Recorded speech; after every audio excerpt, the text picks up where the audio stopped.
নমস্কার বন্ধুরা, অনুভব রান্নাঘরে সবাইকে স্বাগত জানাচ্ছি। বাড়িতে যদি মাছ, মাংস, ডিম কোনোটাই না থাকে, যদি থাকে এই এক রকমের নিরামিষ ভাপা রেসিপিটি, তাহলে কিন্তু এক থালা ভাত কখন শেষ হয়ে যাবে তা আপনি নিজেও টের পাবেন না। আসুন তাহলে দেখে নিন বন্ধুরা আমার আজকের এই নিরামিষ ভাপা রেসিপিটি। আশা করছি আপনাদের খুবই ভালো লাগবে।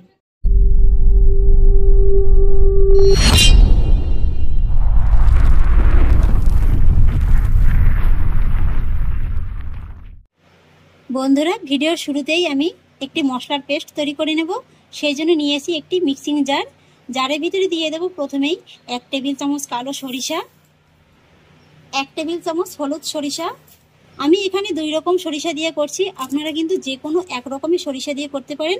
সেক্ষেত্রে 2 টেবিল চামচ সরিষা নেবেন, তাহলেই হয়ে যাবে। আর নিয়ে নেব 1 টেবিল চামচ পোস্ত। সেই সঙ্গে দিয়ে দেবো সামান্য একটু হলুদ গুঁড়ো, এতে করে সরিষাটা কিন্তু পেস্ট করে নেওয়ার পরে তেতো লাগবে না।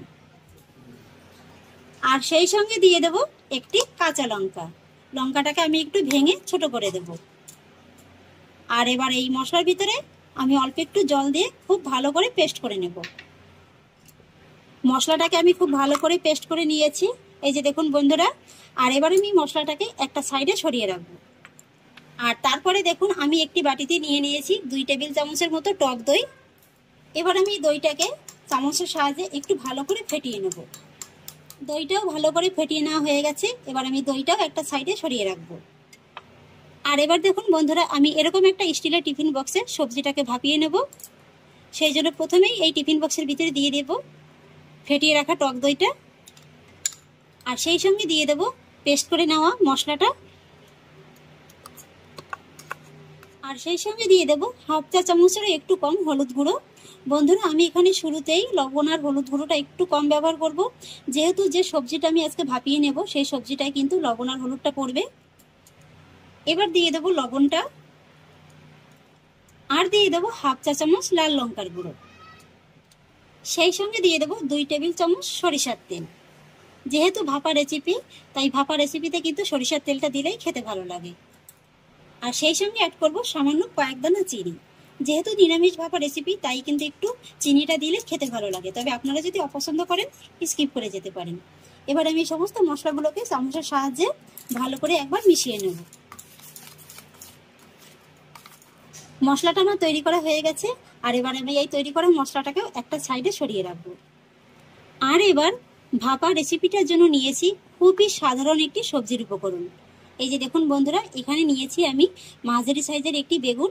আর বেগুনটাকে কিন্তু আমি এইভাবে একটু মোটা মোটা করে লম্বা লম্বি করে কেটে নিয়েছি। আপনারা এখানে ছোট সাইজের বেগুন নিতে পারেন, সেক্ষেত্রে বেগুনটাকে 2 টুকরো করে কেটে নিলেই হয়ে যাবে।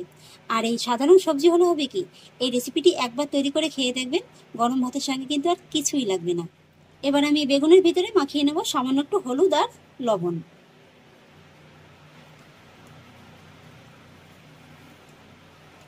লবণ আর হলুদটার পাশাপাশি দিয়ে দেবো খুবই সামান্য একটু চিনি।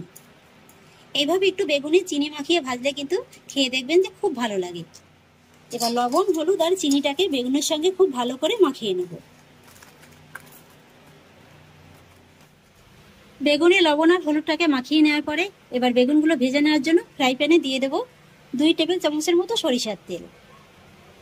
আর তারপর তেলটা যখন খুব ভালোভাবে গরম হয়ে যাবে, তখন গ্যাসের ফ্লেমটা মিডিয়ামে রেখে একটা একটা করে বেগুন এই গরম তেলের ভিতরে ছেড়ে দিতে হবে। আর তারপরে এই বেগুনগুলোকে উল্টে পাল্টে হালকা একটু লাল করে ভেজে নিতে হবে। খেয়াল রাখবেন বেগুনগুলোর জন্য খুব বেশি ভাজা না হয়ে যায়, যেহেতু বেগুনটা পরে আবার ভাপানো হবে। তাই এখন যদি খুব বেশি ভেজে নেওয়া হয়ে যায় তাহলে কিন্তু ওভারকুক হয়ে যাবে, আর সেক্ষেত্রে বেগুনটা একেবারে গলে যাবে। এই যে দেখুন বন্ধুরা, বেগুনটাকে আমি উল্টে পাল্টে খুব সুন্দর একটা হালকা লালচে কালার করে ভেজে নিয়েছি। এবার আমি এক এক করে এই বেগুনগুলোকে সব অন্য একটি পাত্রে তুলে নেব। আর তারপরে দেখুন সরাসরি চলে এলাম তৈরি করে রাখা মশলার কাছে। মশলাটা দেখে দেখুন বন্ধুরা, এখনই কিন্তু লোভ লেগে যাচ্ছে, দেখতে কিন্তু এখনই অসাধারণ লাগছে। এবার আমি এক এক করে এই ভেজে রাখা বেগুনগুলো এই মশলার ভিতরে দিয়ে দেবো। মশলার সঙ্গে বেগুনটাকে খুব ভালো করে একবার মিশিয়ে নেব।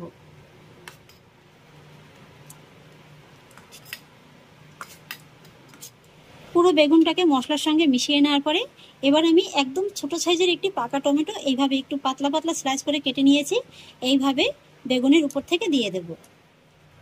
তারপরে দিয়ে দেবো কিছুটা ধনেপাতা কুচি, তবে এটা যদি আপনারা অপছন্দ করেন স্কিপ করে যেতে পারেন। খুবই সামান্য একটু দিয়ে দেবো। আর সেই সঙ্গে দিয়ে দেবো দুটো চেরা কাঁচা লঙ্কা। আর তারপর সবশেষে দিয়ে দেবো আমি যে বেগুনটা ভেজে রেখেছিলাম।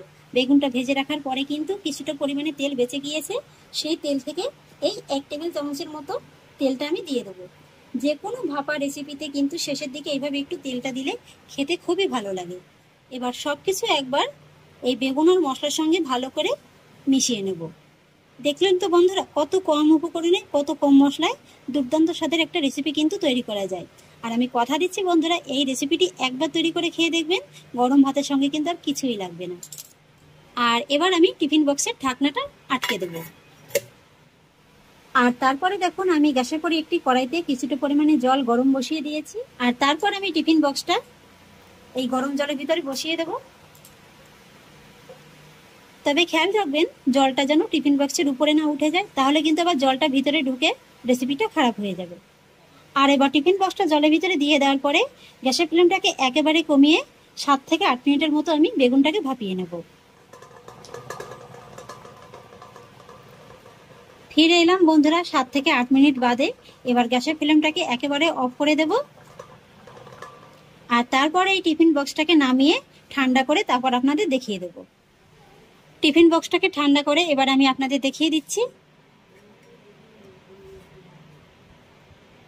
ওয়াও, এই যে দেখুন বন্ধুরা, দেখতে কতটা লোভনীয় হয়েছে। এই যে দেখুন, বেগুনগুলো দেখতেই তো পেলেন, একদম কিন্তু গোটা গোটা আছে, আবার খুব সুন্দরভাবেই কিন্তু সুসেদ্ধ হয়ে গেছে। এরকম গরম গরম ভাত, সঙ্গে একটি কাঁচা লঙ্কা, আর সেই সঙ্গে গরম গরম এরকম স্বাদের বেগুন ভাপা, জাস্ট দুপুরবেলাটা কিন্তু একেবারে জমে ক্ষীর হয়ে যাবে। আমি আবারও বলছি, গরম ভাতের সঙ্গে কিন্তু আর কোনো কিছুরই প্রয়োজন হবে না। এই যে দেখুন বন্ধুরা, বেগুনটা কত সুন্দর একেবারে সুসেদ্ধ হয়ে গেছে। তাহলে আশা করছি বন্ধুরা, আমার আজকের এই নিরামিষ বেগুন ভাপা রেসিপিটি আপনাদেরও খুব ভালো লেগেছে। যদি ভালো লেগে থাকে তাহলে আমাকে অবশ্যই একটা লাইক এবং কমেন্ট করবেন, সেই সঙ্গে বন্ধুদের সঙ্গে শেয়ার করবেন। আর প্লিজ বন্ধুরা, যদি আমার পরিবারের নতুন সদস্য হয়ে থাকেন তাহলে একটা সাবস্ক্রাইব করে পাশে থাকা বেল আইকনটি প্রেস করে দেবেন। ফিরে আসছি এরকমই পরের অন্য কোনো নতুন রেসিপি নিয়ে। সবাই ভালো থাকুন, সুস্থ থাকুন, ধন্যবাদ।